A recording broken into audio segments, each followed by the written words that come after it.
Северная Осетия, Алания. 7987 квадратных километров. 678 тысяч населения. Более 1,5 миллиона туристов в год. Но я пошел дальше. Я переехал сюда и теперь готов исследовать каждый уголок Северной Осетии. Всем привет, меня зовут Евгений Казанов, я профессиональный турист и телеведущий. Проехал более 15 тысяч километров, посетил сотни музеев, попробовал тысячи блюд. В каждом выпуске я путешествую по Осетии вместе с теми, кто знает ее лучше всех, местными жителями. Наша цель – исследовать республику. 28 тонн, не поверите, поднимали на вертолете. Познать вековую культуру. Я бы съел запах просто. И составить свой путеводитель ярких эмоций. Вы посмотрите, что там за виды! Ирон и я, когда простое путешествие начинается с вопроса: а что, если остаться?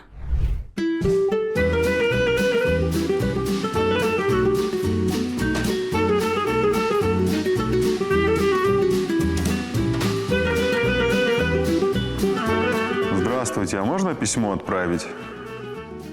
Молодой человек, вы не видите, у нас обед. Извините, пожалуйста. Ой, Женя, это ты, что ли? Я смотрю, ты решил начать год с чего-то нового и решил сменить профессию. На самом деле, я тут разбираю свою почту. Родные прислали очень много писем. Прошли же все праздники, а я им не ответил и даже ничего не подарил. А сегодня, добавок еще, Татьянин день. У кого-то, кстати, праздник. Так вот, поэтому сейчас буду все подготавливать, все отправлять и всем дарить. Рассказывай, ты придумал, что будешь дарить? Мне придумывать ничего не надо, потому что все написали в письмах, а заказывать сейчас несложно. Пару кликов на маркетплейсе и все. Нет, Жень, так не пойдет. Ты приехал в такую богатую мастерами республику и хочешь что-то заказывать? Лучший подарок – это подарок, сделанный своими руками. Тут точно не по адресу. Или ты что, хочешь, чтобы я своим родным подарил сценарий? Поэтому я предлагаю тебе отправиться в новое путешествие и познать искусство ремесленников Осетии. Я чувствую, что эти несколько дней будут очень познавательны, потому что я вооружился фотоаппаратом и моим дневником путешественника. Самое важное, я приготовил свои руки, потому что ими работать мне придется очень много. А на ваших экранах передача «Ирон и я», где мы вместе путешествуем по республике, познаем культуру Северной Осетии. И я ее ведущий Евгений Казанов. Ну что, вы готовы? Как говорится, Анчедестан.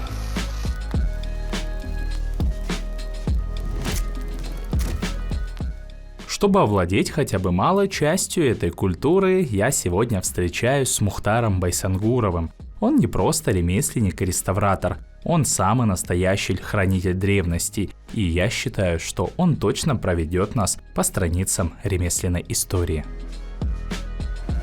Мухтар, да, добрый Женя, день, да. добрый день. Добрый. Очень приятно, что вы согласились все-таки провести меня, так сказать, по основам этой культуры. У меня вот такая задача. Я хочу для своих родных подготовить подарки, как раз сделанные своими руками, потому что, нет ничего лучше, чем подарок как раз своими руками. И, как мне сказали, что в Осетии очень много как раз мастеров, которые это умеют. Да, действительно, мастеров у нас много разного профиля, разных направлений. Художники, самобытные художники, прикладники художники, скульпторы. По художники по куклам и все. То есть большое разнообразие мастеров. Тогда начнем с первого письма, которое мне прислали.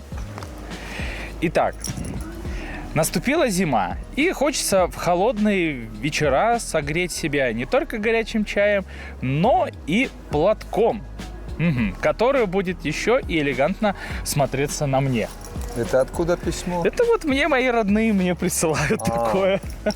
То есть они вне республики живут? Нет, тоже, да? не в республике. Давайте. Если с платками дело связано, тогда есть великолепная мастерица, которая плетет национальные платки, шали большие, разные, в общем.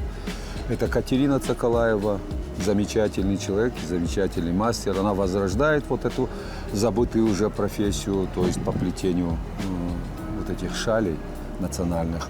Так что милости просим, давайте пройдемся к ней. Пойдемте.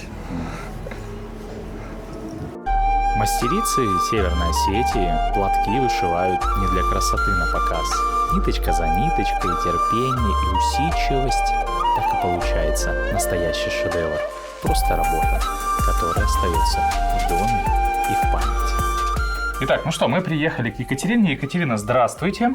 Здравствуйте. Мы очень рады, что вы нас приняли. И, Екатерина, расскажите, что мы сегодня будем с вами делать? Мы будем с вами плести осетинский платок салвахаш. Я правильно понимаю, это вот он? Да, это он самый. Это его версия, другая косынка треугольная. Платок, как правило, бывает прямоугольный или квадратный.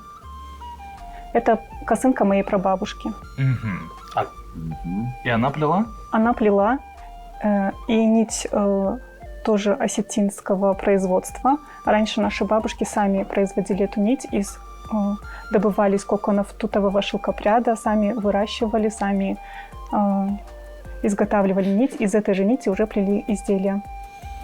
Ну, я правильно понимаю, что это же делается, не один день? Это не один день и даже не месяц. Ух ты ж, мы к вам надолго. Ну, я думаю, мы сегодня, может быть, какую-то мини-версию сделаем. Вот. Так, это мы убираем. Смотрите, мы с Мухтаром ваши помощники. Вы можете нам рассказывать, эксплуатировать нас. Говорите. С удовольствием. Нам понадобится подушка, такая устойчивая, инструмент игла филейная и палочка. Также рабочие нити. Перед нами шелковые нити, и мы будем их использовать. Это игла филейная. В ней такая дырочка небольшая для того, чтобы зафиксировать рабочую нить. Сейчас мы это будем с вами делать. Фиксируем рабочую нить и наматываем на иглу. Пока мы это наматываем, расскажите, а вот в ваших семьях занимались, я так понимаю, Екатерина, ваших точно занимались, да. Потому что это ваша прабабушка сшила. Мухтар, а в вашей семье занимались вот таким рукоделием?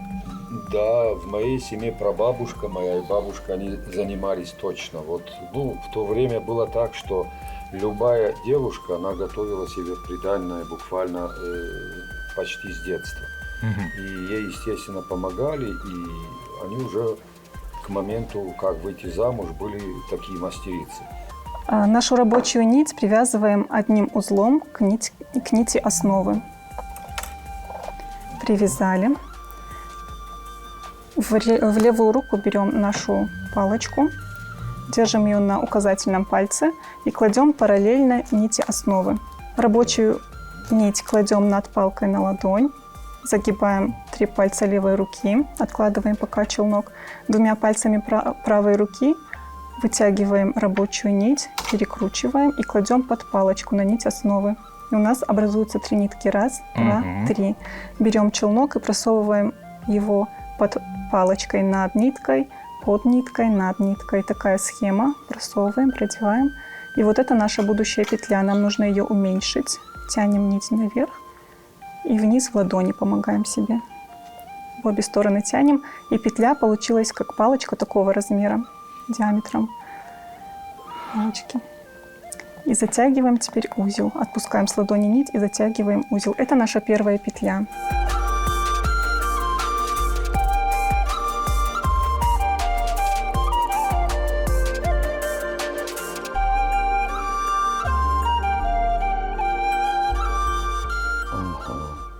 Что-то получается. Прекрасно получается. Да? Ну, а вы говорите, не мужское дело. А между прочим, рыболовные сети кто плел? Мужчины. Там. И то же самое, да? Техника такая же, да, завязывание узла. И считается, что невеста в каждый узелок вплетала хорошие мысли о своем будущем.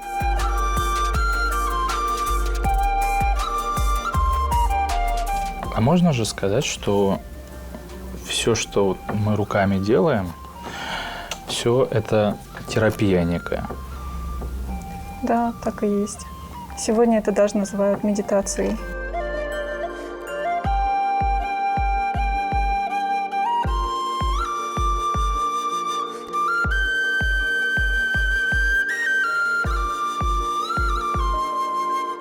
Второй ряд завершен. Мы вытащили нашу палочку. Какие у нас петли интересные. Где-то большие, где-то маленькие. Но в целом они правильно сделаны. Ух ты. есть- Я удивлен. У нас все почти правильно. Почти. За сегодняшнее занятие я ставлю вам 5. Спасибо. Прекрасно. Спасибо, если мы тянем, конечно, на это. Не, Молодцы. ну для первого раза, я думаю, даже неплохо. Очень даже неплохо. Что можно сказать в итоге? То есть занятие не из легких, достаточно сложное.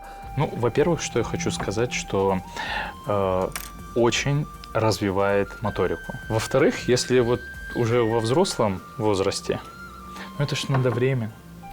Вот это надо время. Мне кажется, вот такой платок бы я бы даже не за год бы не сплел со своим временем. И поэтому я считаю, это огромный труд. Огромный труд, который должен цениться и передаваться вот так из поколения в поколение. Поэтому, Екатерина, вам огромное спасибо. Я уверен, что вот эта техника, вот это мастерство, оно будет здесь жить. Пока есть такие люди, как вы. Это изделие, это конечный вариант того, что мы сегодня с вами делали. Это маленькая версия платка астинского суллахаш. Я хочу вам подарить этот платочек. И еще хочу вам подарить вот эту игрушку. Буква вышита шнуром алденбет, сплетенным из золотых нитей. Спасибо вам большое за подарок. И в завершении у меня есть такая традиция. Я делаю частенько фотографии с нашими гостями и вклеиваю свой дневник путешественника. Поэтому давайте я предлагаю прямо сейчас тоже запечатлеть, где мы сейчас находимся.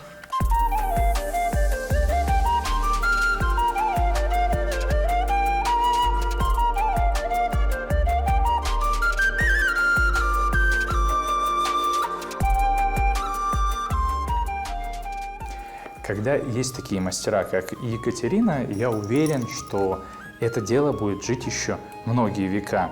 Итак, Мухтар, мы продолжаем. И следующее письмо, которое я получил, оно такое. Я много читал про экологические свойства глины. Она не содержит токсических веществ, держит температуру, и поэтому я хочу себе получить подарок на Новый год именно из глины. Вот расскажите, Мухтар, в Осетии много ли мастеров, которые вот используют глину и что-то сделают из нее? Как известно, глина – один из самых древнейших материалов, который использует человек в быту. Это как для утвари, для строительства и все так далее. Есть глинобитные дома, есть, значит, утварь из глины. Это в виде горшков, кувшинов, стаканов, разных таких вот красивых вещей. И вот мы сегодня пойдем к одному из таких мастеров. Это Таймураз Черчесов, художник, керамист, художник по глине. Ну тогда не будем сидеть и отправляемся. Давайте отправимся.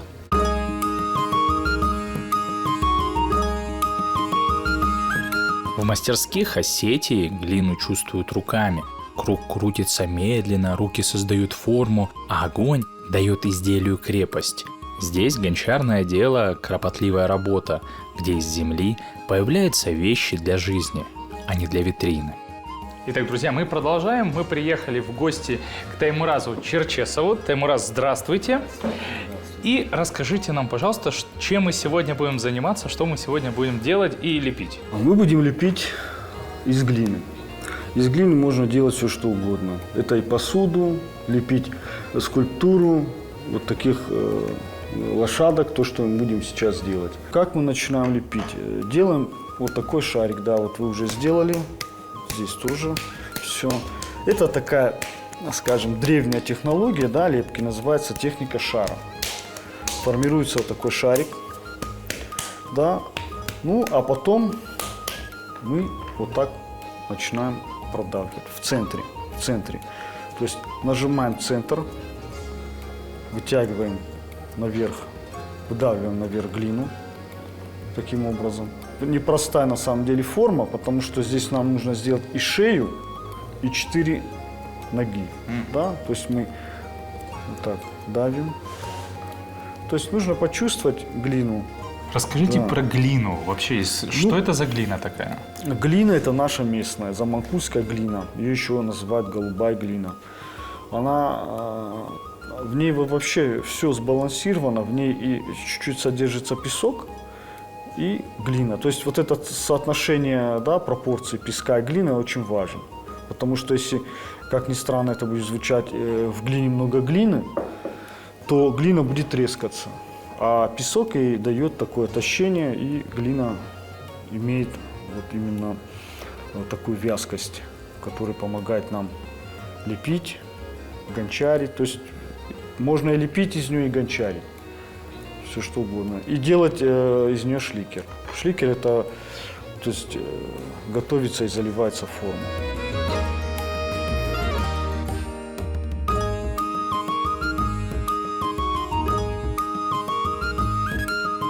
Так, ну что у нас получается? Вроде ничего. Даже Вроде ничего не да, получается. ну не получается, почему нет? Ну, такая посаженная лошадь, да? Ну ничего, можно. Лошадь приора. Да, лошадь приора, допустим. Такая молодежная лошадка. Да, ну и вот просто вот чуть-чуть вытянуть ноги, допустим, да, вот здесь вот прижать и вот эту глину вот туда ее потянуть. Таймураз, а вот насчет вот этой черной керамики, там компоненты какие? Почему? Или пережигали его, из-за этого цвет такой, или же компонент глины, или сама глина? Нет, это вот эта же глина. Это же глина, да? Практически это же глина, да, в каждой глине практически. Черная керамика в основном в горах встречается. Я сам вот находил. Ну, это технология. Это почему она получается черная? Это восстановительный обжиг называется. Ага, то есть То есть как вообще это происходит? система обжигания зависит, Да. да? Раньше Метода. вот печи были какие? Земляные, вот эти горные, да, строили. Их, значит, наполняли керамикой. Друг на друга их клали, то есть, ну, очень так сильно набивали, обжигали. Когда температура падала до 700 градусов, ну, мастера того времени знали об этом. То есть сейчас это, конечно, автоматически все видно, там всякие мультиметры и так далее. А тогда этого не По было. цвету, да, да, по огня, цвету определяли да. как-то и закладывали туда восстановитель. А что такое восстановитель? Это дерево, различные масла и так далее. То есть это все туда закидывалось и герметично все закрывалось. То есть называется бескислородный обжиг. И вот эта копоть, которая внутри образовалась, она именно чернит керамику и проникает глубоко в черепок. И вот поэтому и получается такой черный, красивый, да, такой понятно. с переливом цвет. И не только цвет дает, она делает еще керамику прочной. Это как, то есть вот эта чернота это металл. Это тот металл, который находится в глине.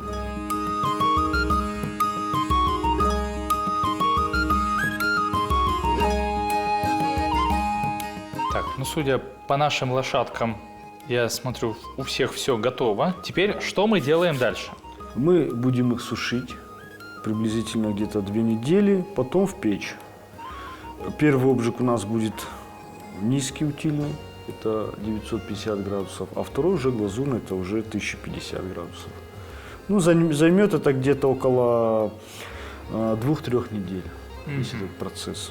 У керамика это не быстро. То есть это не пережог, Массово, но не быстро. в печку закинул и вытащил. Это нужно ждать, смотреть. А бывает так, что при сушке может что-то треснуть. Покажите нам, продемонстрируйте вообще Пожалуйста, печь. Да. пожалуйста. Вот та же самая глина, уже высохшая, такая тарелка.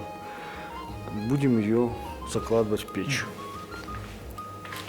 Закладываем на лещатку, закрываем плотно и включаем.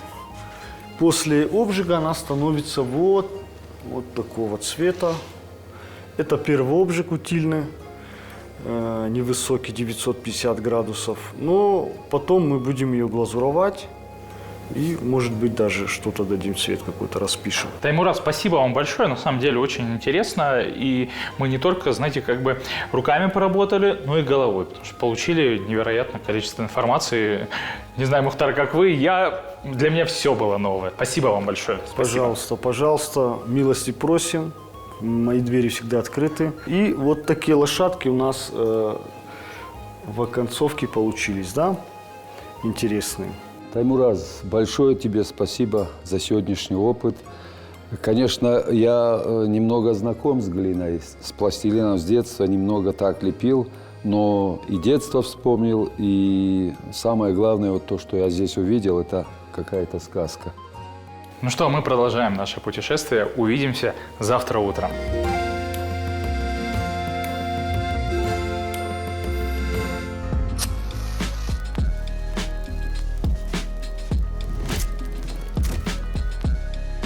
Итак, друзья, всем доброе утро. Для вас пролетело несколько секунд, для нас целая ночь. Итак, Мухтар, мы продолжаем. Следующая локация, следующий мастер и следующее письмо.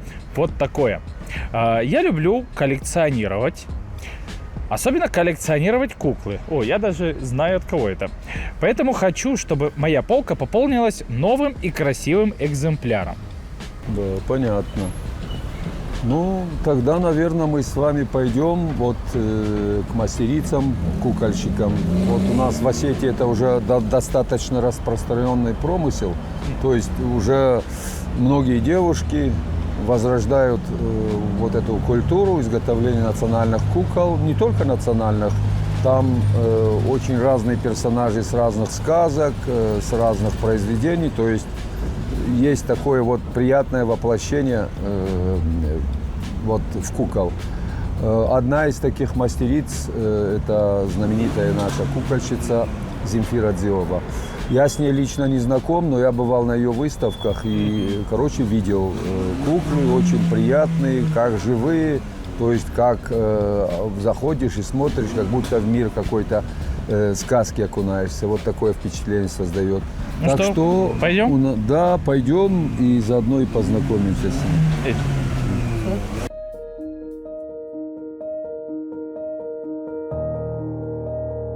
Друзья, как сказал Мухтар, мы прям попали в настоящее зазеркалье. И мы сейчас приехали в гости к Земфире Дзиовой. И, Земфира, здравствуйте. Во-первых, хочется поблагодарить вас за то, что приняли нас. И расскажите буквально в 2 словах про вашу мастерскую, потому что, действительно очень красиво. И много везде разных кукол. И прям попали в настоящую сказку. Как вы уже поняли, это моя мастерская творческая. Я здесь много лет работаю, куклы я делаю всю жизнь. У меня школа кукол для взрослых, здесь не только мои работы. И мы выставки делаем совместно. Тут и мои работы, и моих учениц работы. Расскажите, что мы сегодня будем делать вместе с вами? Здесь я покажу сейчас, как делаю куклы я. В основе куклы проволочный скелет. Фольгой формируем тело. Потом делаем массу папье-маше. Я делаю самое примитивное папье-маше, это туалетная бумага и клей ПВА. Когда фигурка полностью вылеплена из папье-маше, то дальше мы уже лепим самоотвердевающей глиной. Ее технология какая? Вот мы видели, папье-маше уже сделано. Вы ее обмазываете просто, да? Да, вот сейчас покажу. Значит, у нас обязательно вода. Когда мы работаем, у нас вода. Глина наша обязательно бывает упакована в бумагу, иначе она быстро высыхает. То есть как бы комками она вот да. в бумаге, вот да? мы ее достали, помакали в воду, намочили ее чуть-чуть. И вот такими вот кусочками все это обмазывается.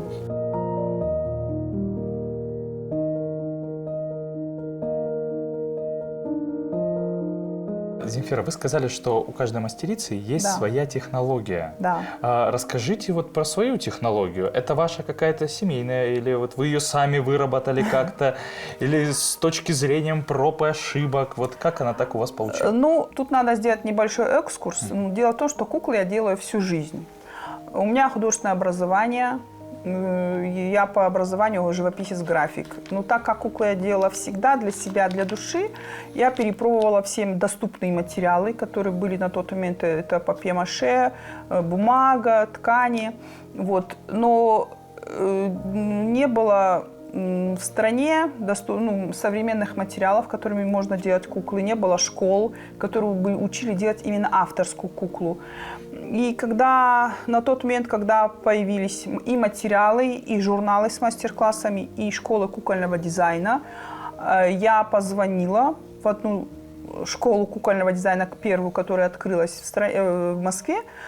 Вот, спросила, чему учат, и оказалось, все, чему они учат, я уже давно знаю сама. Земфира, а вот такой вопрос. Ну, у нас же есть и национальные куклы, вот у вас они тоже есть. Я, кстати, начинала именно с национальных кукол. Я что хотел спросить. Вот, раньше что же делали? Всегда для детей делали куклы, все такое. И вот эти технологии, вот эти приемы, которые тогда применяли, вот наши бабушки. Вот именно моя бабушка меня научила делать именно я эту куклу могу сейчас так с закрытыми глазами сделать. Это какие-то технологии были уже известны. То есть вы их узнали вот именно в национальном стиле, то, что делается, вы уже были знакомы с этим? Конечно. Да? Ага. Раньше, когда кукол не было, все дети делали куклы. Многие поколения, тысячелетия дети делали куклы сами. Вот именно вот такую куклу меня бабушка и научила делать. Это мне годика 4 было. Кукла была из палочек, пуговица от пальто или монета, шерсть. Вот такую куклу, это вот моя первая кукла была. В республике игрушки делают с особым вниманием. Маленькие фигуры, точные детали, знакомые силуэты. В этих игрушках история, которую мы можем передать не только детям, но и близким, которые живут далеко от нас. Так, с одной техникой мы немножко ознакомились. Теперь, Юлия, расскажите нам про другую технику. Тоже, это ваша техника, правильно? Да. Ну, вообще я занимаюсь и авторскими куклами, но вот вата – это моя, наверное, такая мечта, может быть, и из детства, и любовь, которая началась не сразу. Но уже, наверное, на протяжении 5 лет я делаю ватные игрушки. Ну, расскажите нам немножко про вашу технику, и давайте, может, самим что-то попробуем. Ну, вообще, игрушка начинается с скелетика, можно так назвать. Основа, да. Проволочный каркас мы делаем. Сейчас покажу вам как, но для этого нам нужно будет 2 проволоки, одна покороче, другая подлиннее. Так, давайте, это подлиннее будет, это покороче. И вам тоже даю одну подлиннее, одну покороче. Сначала мы делаем с вами вот такую петельку. Нет, длинную часть убираем, и из короткой части мы делаем петельку.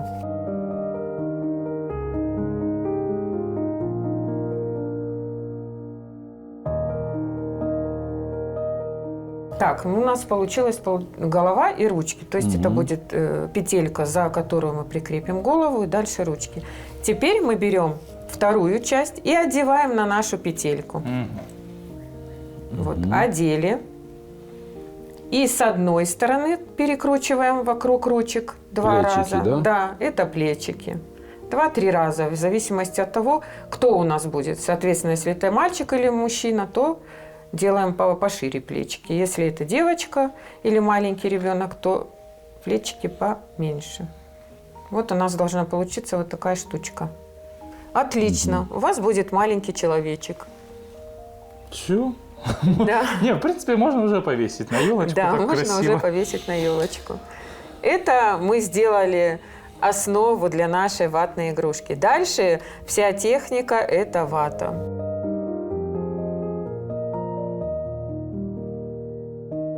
Следующим этапом мы начинаем набирать объем из ваты. Так, ну для того, чтобы нам обмотать наш скелетик, мы прям берем тонкий слой ваты, вот на такие полосочки разделяем ее на небольшие, не толстые полосочки.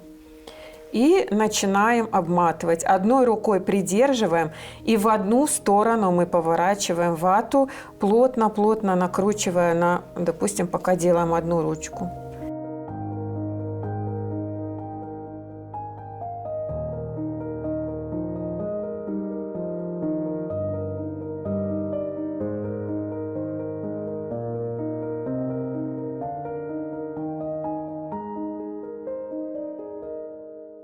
И, значит, дальше мы это все закрепляем ниточкой. Ну, для надежности. А одежду вы из чего делаете? Из Это ваты. Тоже из ваты? Да, она вся из А, ваты. вот это все вата тоже, Вата, да? да. Ну, значит, смотрите, вот из такого обычного скелетика мы полностью его обматываем ватой, набираем объем. У нас получится вот такой человечек. Уже готово? Да. Ну, почти готово. Мы уже наполовину его одели. Нам останется только одеть на него пальто, сделать шапочку и, ну, по образу дать, наверное, что-то в ручки. То, что задумывалось, допустим. Получается, что из обычного кусочка проволоки и небольшой горстки ваты у нас получается вот такая игрушка. Ну, сказать легко. Вот уже Да. получить такую игрушку, это надо... да. Да. Ну, вата, мне кажется, вообще такой податливый материал, из него можно делать. Я вот когда стала работать с ватой, делать ватные игрушки, я поняла, что это безграничный материал.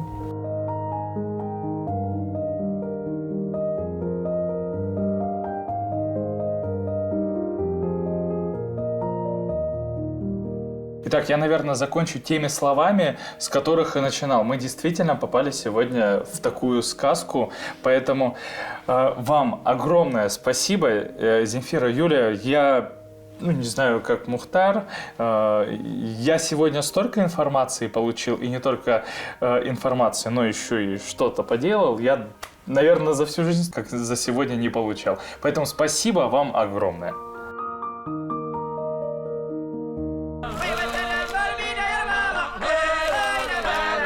Друзья, если будем дарить подарки, то я считаю, что их должны получить абсолютно все. Поэтому я решил подготовить сюрприз для моего проводника Мухтара и решил ему сделать тоже подарок. Поэтому и прямо сейчас я приехал в гости к Бибо Азиеву, кузнецу. А что мы будем ковать, вы увидите прямо сейчас.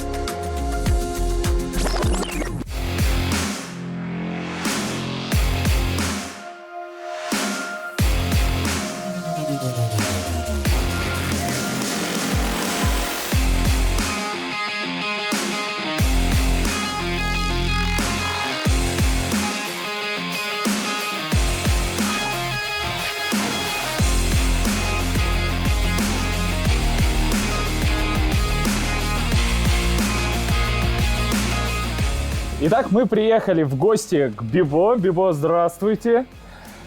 Скажите, что мы сегодня будем делать? Работать по металлу, ножик.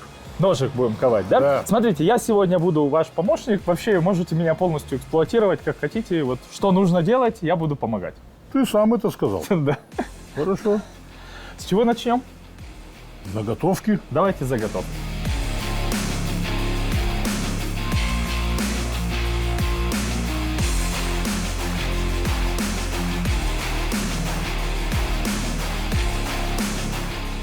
Итак, мы продолжаем. Бибо, что мы делаем дальше? Вытягиваем.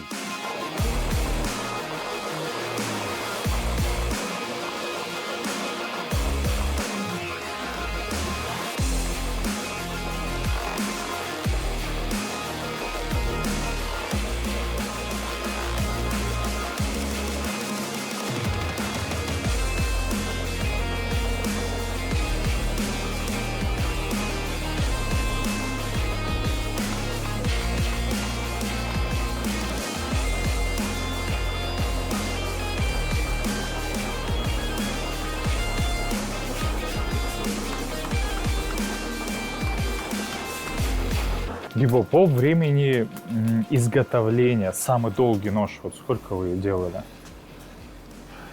Неделю. От чего это зависит?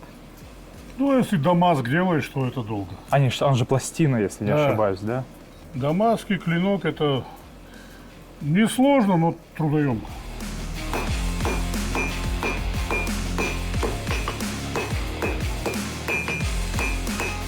В Северной Осетии кузнечное дело – это часть традиции. Огонь, металл и руки, которые знают свое ремесло. Просто, честно и без спешки, как здесь привыкли работать. Бибо, расскажите про сталь. Какая должна быть вообще сталь у хорошего ножа, чтобы он долго служил хозяину? Высокоуглеродистые. Делают даже с напильников. Дамаск можно делать, не проблема. Хоролужную сталь. Ну, главное, чтобы там углерода было побольше. И правильная закалка. Ну, закалка это одно, но еще и после этого правильная нормализация. Чтобы он не ломался, не крошился, а делал свою функциональную работу.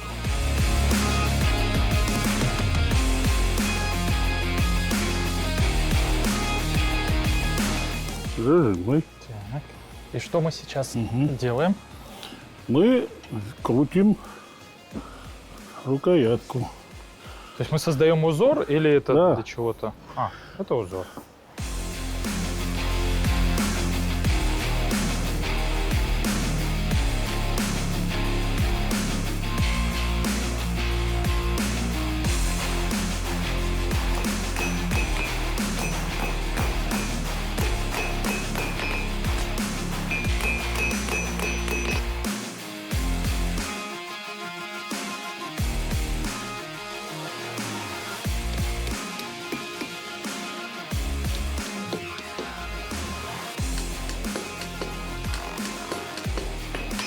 Подберешь, сворачиваешь.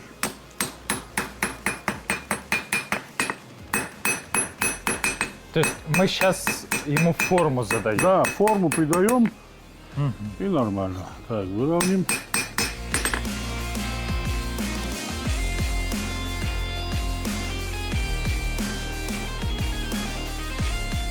Вытащи, посмотри. О, красный.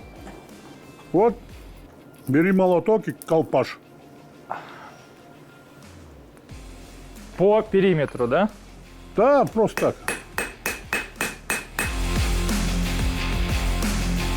А зачем вообще вот маслом закаливать ножи?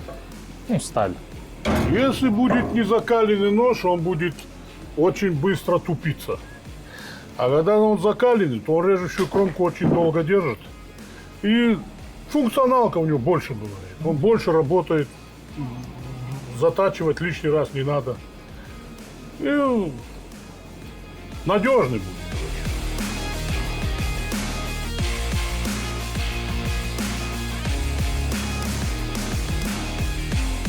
Ножик остыл.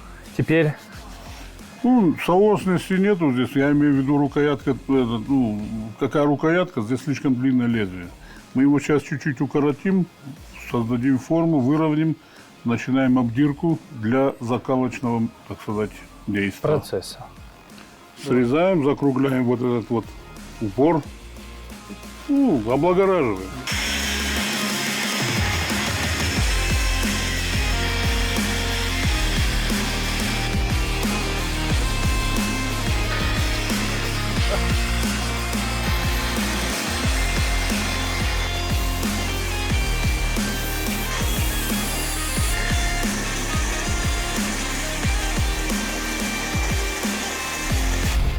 И вот так аккуратненько, да? Видишь, потеть начала. Потеет. Да, желательно до темно-медового цвета.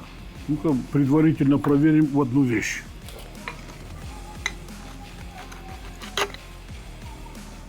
Режет. Но этого не должно быть. Это хорошо? Это слишком. А, это слишком. Нет, он не слишком, он слишком твердый и будет крошиться. А. Вот мы сейчас доведем, чтобы он там было где-то 58, 57 с половиной, ну 57, 58. В старину кинжалы делали, у них вообще где-то 45 единиц было по рокрулу. Самое большее вот здесь надо нагревать, в этом месте, потому что нагрузка туда идет. Ну да. Тому мы ее нагреем. А раньше ж не было вот горелок, ничего. Как... Ну, они в горне это все делали. А, Раньше и точила такого не было. Они делали речной точило. И неделями стояли и точили, короче. Если были гриндеры раньше, они бы гриндером делали. Тряпочку. Это мы берем вот так. Для чего тряпкой? чтобы там, наверное... Безвоздушное, Да. там без воздуха, без ничего. И вот эти вот тепловые феруля, короче говоря, они бегают туда-сюда. И вот если ты закаливаешь, то в одном месте бывает сильнее, в другом слабее. И вот чтобы вот это все равномерно распределилось.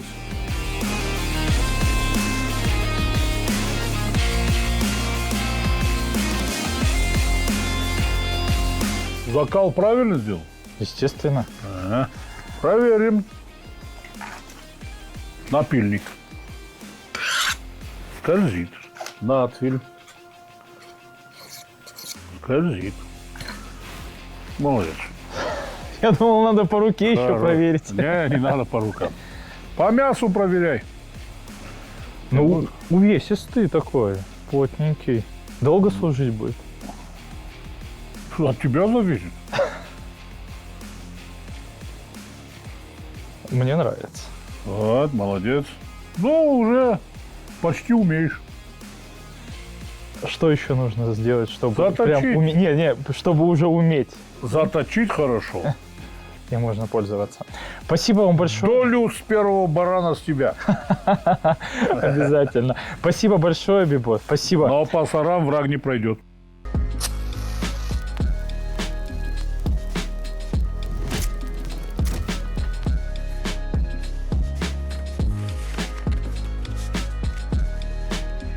Я как ведущий, мне очень нравится говорить тосты. И когда я приехал в Осетию, я представлял, что буду стоять за столом, держать в руке чашу и произносить красивые слова.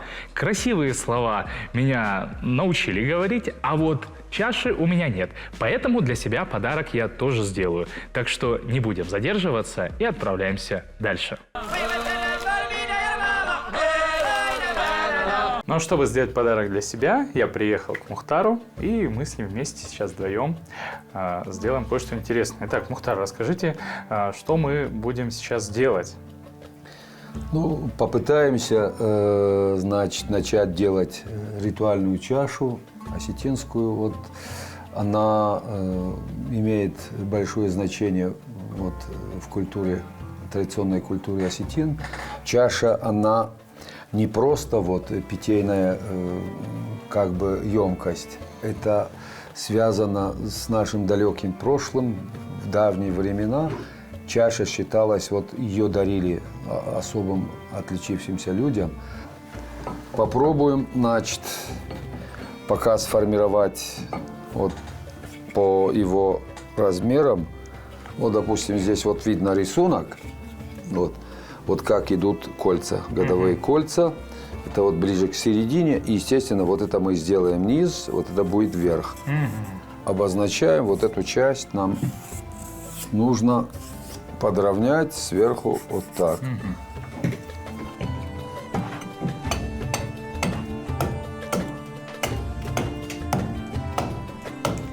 Женя, ну так как ты хочешь сделать подарок сам самому себе, то, Надо поработать. Наверное, надо почувствовать, что это такое. Мы другие мастер-классы посмотрели, попробовали, и надо здесь теперь. Я надеюсь, ты с топором немного знаком. Ну вот, смотри, мы здесь одну фаску сняли, теперь параллельно этой фаске вот другую. Вот так ровно. Да, ровно, попробуй. Только ногу осторожно вот. Не торопясь, почувствуй топор и материал, и постепенно.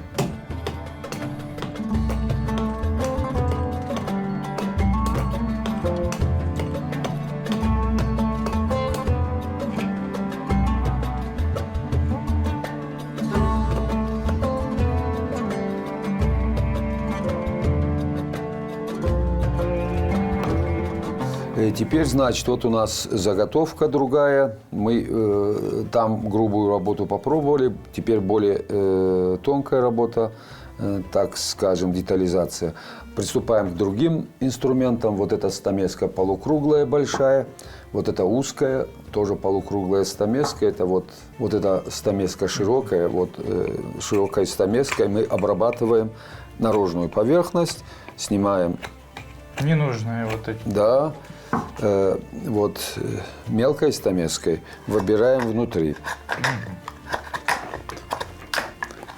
Ну, где возможно, прямой стамеской, а где уже нужно снимать рельефно, да. Тоже. То есть, ну, пока это попозже чуть-чуть. Вот можем погрубее снять, хотя вот это мелкое, но она снимает грубее. Это уже более четкая и более тонко. Ну вот мы постепенно вот так углубляемся.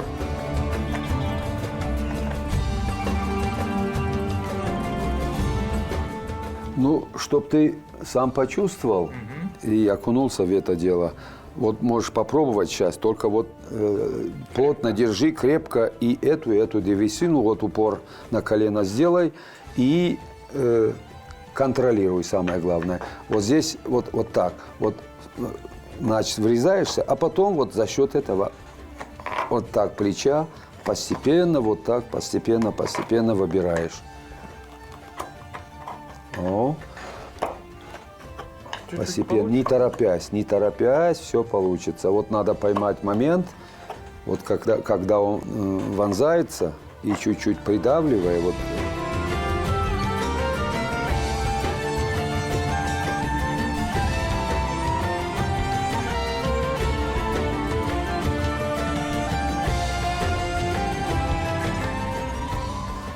Женя, в общем-то, вот все наши предыдущие вот заготовки, работы должны превратиться вот в такое изделие. Это символ осетин символизирует связь с небом, и, как и наши предки, мы стараемся вот возносить молитвы, говоря только правду и прося только мир и доброту для людей. Я предлагаю теперь заполнить вот эту чашу пивом осетинским и вознести молитву Всевышнему. И чтобы подарок тебе, и чтобы ты долго-долго еще возносил молитвы за 3 пирогами в своем доме и хвалил Всевышнего.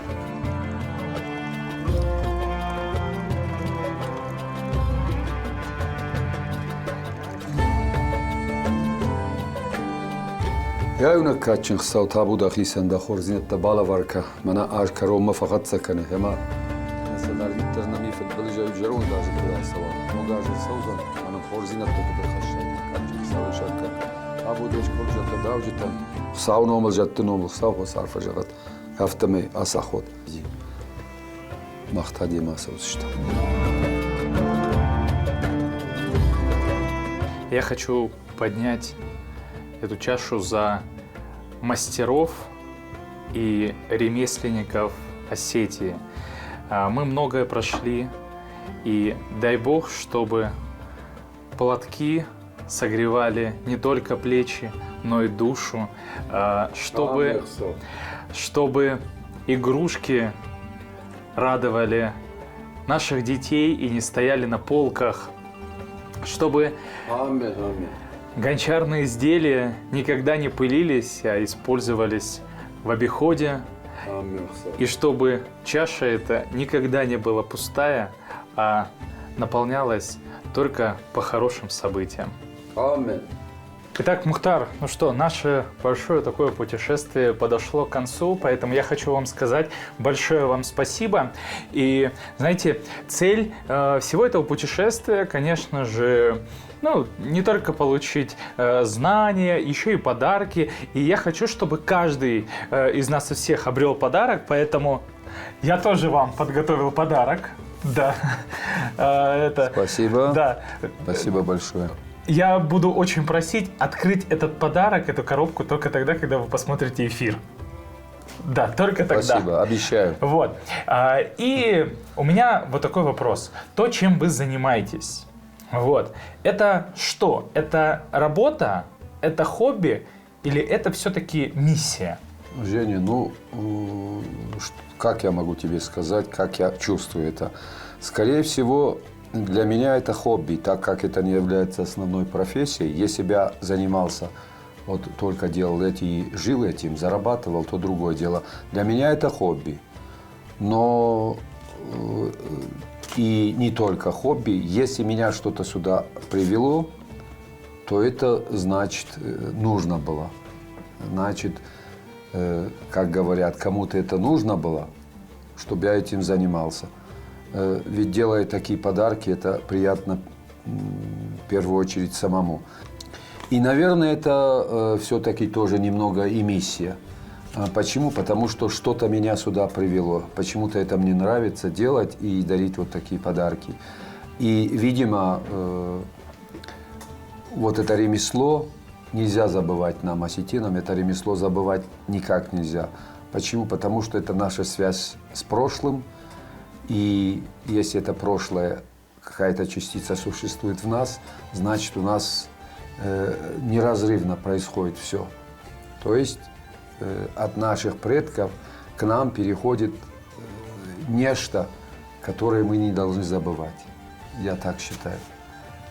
Ну и в завершении у меня есть такая традиция. Я делаю фотографию на свой Polaroid и вклеиваю в дневник путешественника на долгую-долгую память. Все, кто со мной был, они все здесь хранятся. Поэтому и я очень хочу, чтобы эта фотография, наша фотография была тут. Дай Бог, чтобы вот эта папка с фотографиями стала в 10 раз больше. Дай Бог.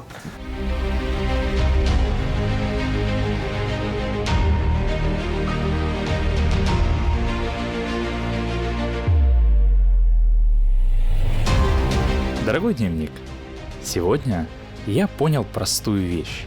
Ремесло – это не про прошлое, это про настоящее, которое сделано руками. Каждый мастер, с которым я встретился, ничего не доказывал и не спешил. Он просто делал свое дело так, как делали до него его отцы и деды. Наверное, это и есть миссия – делать свое дело честно и передавать его дальше. Я закрываю дневник с благодарностью Северной Осетии и точно знаю, мой путь еще не закончен. И это была передача «Ирон и я». Путешествуйте, познавайте новое и помните, что с первого маленького шага начинается большой путь. Это больше, чем просто мир.